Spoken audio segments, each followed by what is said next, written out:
Stick around because we are going to join now the Taxpayers Alliance, their head of campaigns, Elliot Keck. Elliot, always a pleasure to have you on the show. So let's do some sums, shall we? Now, I'm not as good as maths as you are, but this adds up to a whole flipping great wad of cash.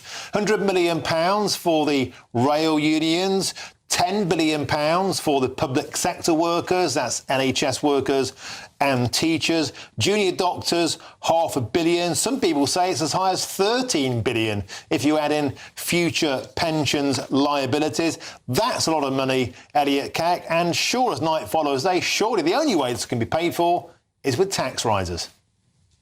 Well, a very good afternoon, Martin, and we're certainly seeing a disturbing pattern emerging. The thing we have to remember, of course, with the railways is that the only way that they're able to run is because of the enormous subsidies that they're handed. It's about £11 billion a year. It's well over half their income, so they don't actually have enough money to cover the cost of providing those services. And yet the new Labour government has decided, rather than looking at reforming the railways, changing the way they work, rather than looking at increases in productivity, they've simply given away vast amounts of cash, and it will be taxpayers that will pay. Yes, you're right. I think, unfortunately, through tax rises, as Rachel Reeves has said, but it would also be commuters who pay through increased rail fares. Elliot, it's Chris Chope here in the studio with Martin. Can I ask you a question which is not entirely clear-cut as far as I can see? Are these double inflation pay rises, are they inflationary? And if so, how much will they add to the CPI rate of inflation, do you think?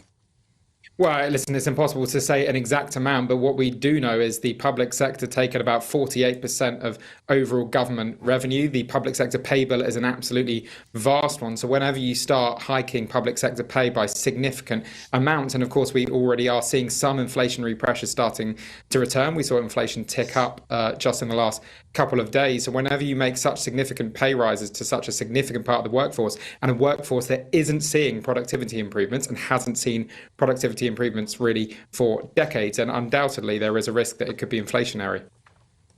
And there's a feeling, Elliot, that there'll be a growing queue because the message that's being sent out by Number 10 takes us back, I believe, to the 1970s. Let's have some sandwiches, let's have some warm beer, let's ask for a pay rise. And we've already seen a whole host of unions coming through the door. This surely sends out the message that the Labour Party will welcome any other union into Number 10 or Number 11 to talk about their bag of silver. Well, absolutely, Martin. You refer back, of course, to the 1970s, which, of course, ended in the winter of discontent and at one point had inflation of 25%. Of course, we had inflation of 11%, but it was actually double that in the 1970s. And I think you're right. At the moment, Labour is showing that they're caving into every single demand. And the real problem with that, and something I mentioned a moment ago, is that it's no strings attached. And that's actually how it's been described in the media today. No strings attached. There isn't any productivity requirements. There isn't any reforms being made. And we have to remember the reason why we have a productivity crisis in this country is not to do with the private sector. They've actually seen pretty good productivity improvements in the last few years. The problem is almost entirely the public sector. And if you're throwing huge amounts more money at public sector pay without productivity improvements, you're not going to see any improvements in service, and you could end up seeing inflation.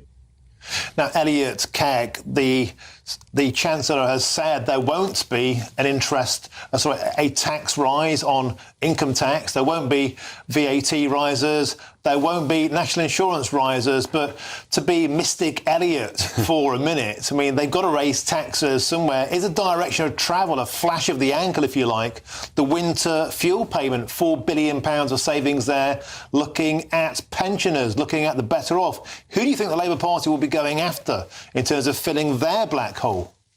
Well, we've already seen them, of course, significantly reduce the scope of winter fuel payments. You're absolutely right to point that out. I think, listen, something else that I'm really concerned about, I know they've explicitly ruled it out, but I'm looking at national insurance and I'm wondering whether they're starting to think about that. Because capital gains tax, a tax that they've said they want to raise, their own figures say that that's not going to raise any money. That £20 billion black hole could, I'm very unfortunate to say, it could immediately be filled by reversing the 4p cut to national insurance. And while they have ruled it out so far, at the moment, they've got a bit of a record of breaking promises over the last month.